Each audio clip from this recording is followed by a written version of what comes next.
Welcome into GroomersTake on today, December 1st, 2021. It's crazy to think there's only 1 month left in what was yet another crazy year. But here we go, MLB Blue Jays. Starting pitcher Kevin Gossman signs with the Jays on a 5-year deal worth $110 million. Now, as we all probably thought, Robbie Ray was not going to return. He was due a payday. So I started looking at other guys that could have happened. And you go down the list, and of course your eyes light up with guys like Scherzer, Verlander, Clayton Kershaw, who's still out there. But when they made that Berrios re-signing, or the Berrios extension, you thought, okay, this is their money they're going to really spend on a starting pitcher for a long contract. He's going to be at the top of your rotation for a long time. Then you're looking at guys who they can really fill in. And I thought Gossman was a great option. The Jays tried to sign him last year in the offseason. Ultimately, he decided to go to the Giants. Had a really good year there. But now Gossman, you could fit him in to a lot of different places in the rotation. He's not your ace guy. You got your ace guy. You can maybe put him in the 1, or in the 2 or 3. But now let's look at the Jays rotation moving forward into this season. We got Jose Berrios, Kevin Gossman at the 2, Hyun-Jin Ryu, Alex Manoah, Ross Stripling, and Nate Pearson still at the bottom. I liked Nate Pearson out of the bullpen. I'd still like to maybe see him start in the bullpen, be a bit of a mid-relief, long relief kind of guy, 2-3 innings here or there, get a days off, maybe bring him back for an inning. But he's still, I think he's still getting comfortable in the MLB. Maybe they can throw him in the start of the rotation, but really I'd like to see him come out of the bullpen to start. And because I don't think the Jays are done. I don't think they're going to be done trying to fill in some of that rotation space. Quick glance at some left free agents for the starting pitcher role or even relief. We got Clayton Kershaw. This is just a dream. I would love to see him as a Jay, even if it's for 1 year. He's had some health issues, but I mean, I don't know, man. What could they do? Could they throw 25 at him for 1 year? Is it worth it? I mean, I would love it. I'd buy a jersey in a heartbeat. You got Marcus Stroman, and I've hit on this before. I don't think it's worth it. I don't think you don't need to bring him back. Let him go somewhere else. Seattle's been flirting around with him, but I don't think they need to bring Marcus Stroman back. I got Joe Kelly written down here as a relief guy. I mean, Joe Kelly's already won before. And I mean, this Jays team is set right now to win a lot of games for a lot of years, to be in that contention for a possible World Series. So Joe Kelly would be a really cool fit in that bullpen. And then the last name I wrote down here was Michael Pineda. Played for the Minnesota Twins last year. I believe his record was around 9-8. He's 32 years old. Could have that wrong, but Michael Pineda can come in. He can be that Ross Stripling kind of guy. He could be the 5 guy for a while if you want to have Nate Pearson come out of the bullpen. But really, I think, or you can have Michael Pineda go into the bullpen. But those are some guys I've written down. There's a lot more names out there, but I don't think the Jays are going to be able to afford a lot of those pitchers. And we've seen a lot of pitchers already sign in other places. But we'll see. But Gossman, great signing for the Jays. I mean, the rotation's still good. That rotation's going to win you ball games. All right.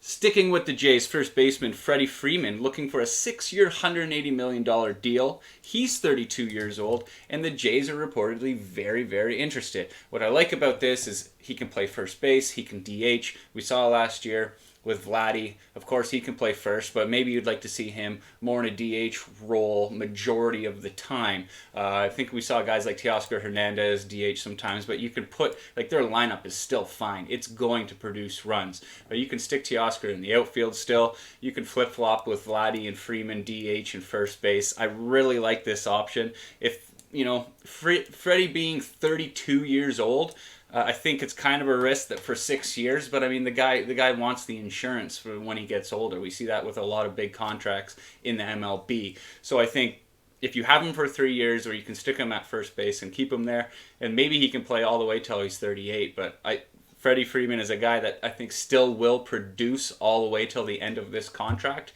and it might be his last contract in the MLB. You never know. But I like it here. I think it can be done. Of course, he just won a World Series with Atlanta, where he spent the first 12 years of his career, and he's a great guy, great ball player. The city of Toronto will love him. The Jays will love him. I love him already. That would be really cool. See if we can get it done. Infielder and former Blue Jay Marcus Semien signs a 7-year deal. Holy smokes, $175 million with the Texas Rangers. Wow. Well, you knew he was going to get paid. I think he just he had a record for second baseman with home runs, right? 45 or something like that. Great year. I knew you didn't think the Jays were going to have enough to bring that in, and I think that's a lot of money and well deserved. He signs with the Rangers, and the Rangers are spending a lot of money. The Rangers also signed Corey Seager to like whatever it was. I think the total was $385 million. So with these two players alone, Texas is spending close to $500 million, and they're not going to be done there, I don't think. That's the thing about baseball. You have teams that either spend to build a team, or you have ones that go through their system, like Tampa Bay, like Oakland, like the Jays have done now in the last 3-4 years. But good for Marcus Semien. I hope he doesn't beat the Jays ever. Hope he has a good year, blah, blah, blah. But well-deserved. Good contract for him. 2021 AL Cy Young winner and former Blue Jay Robbie Ray signs 5 years, $115 million deal with Seattle. Talking about a team that is starting to spend some money. Seattle is apparently in on a lot of different players. Again, this is a team last year, Seattle, where they kind of sold a little bit at the deadline, and I was kind of scratching my head thinking, like, you're not out of it yet. You still have a really good team. But then, what do you know? They come forward, and they were in it all the way till the end with the Jays fighting for that wild card spot. So Robbie Ray going there, congratulations, get the money. Hopefully this wasn't a one-year thing where he was a stud. But again, I hope you don't beat the Jays ever.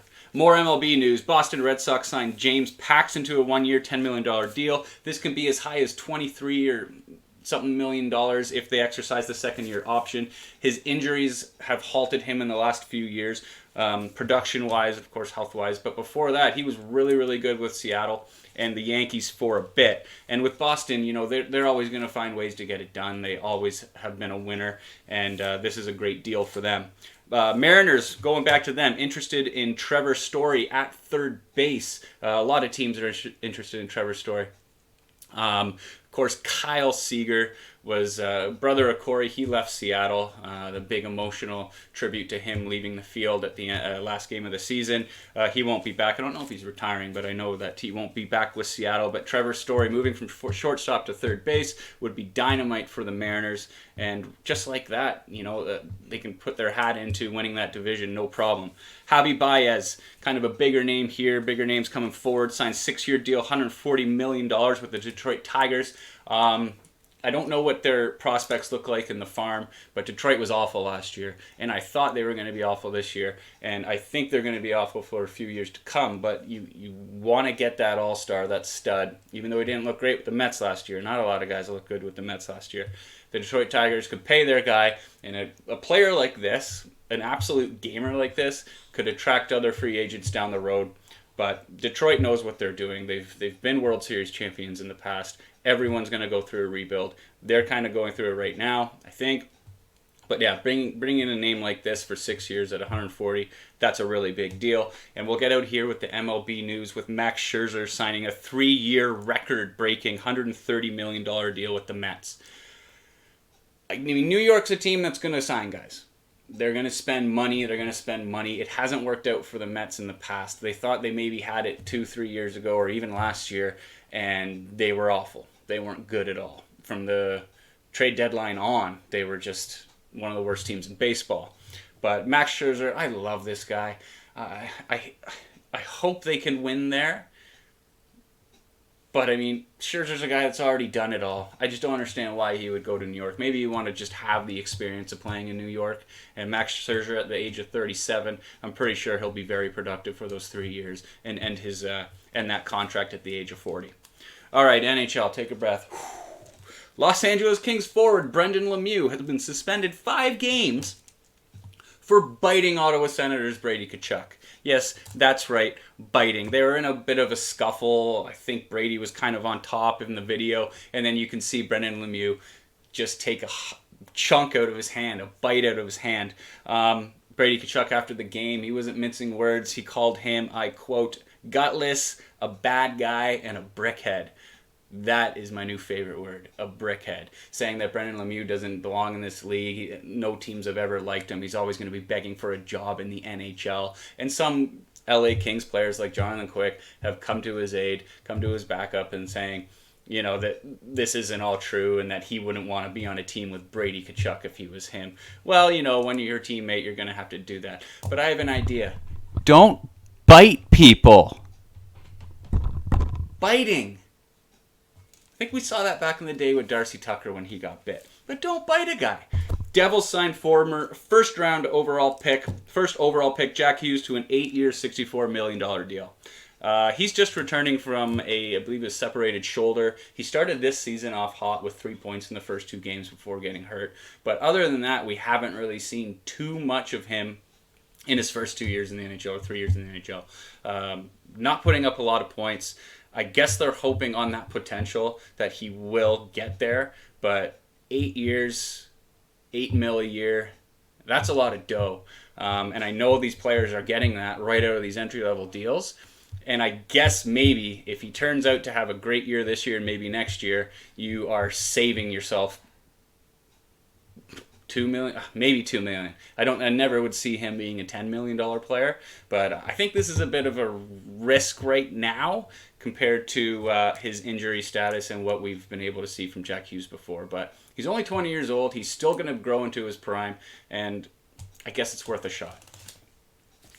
Nathan MacKinnon returning tonight to the Colorado Avalanche lineup after missing several games, and he's returning against the Toronto Maple Leafs in Toronto. What a game to be at if you're down there.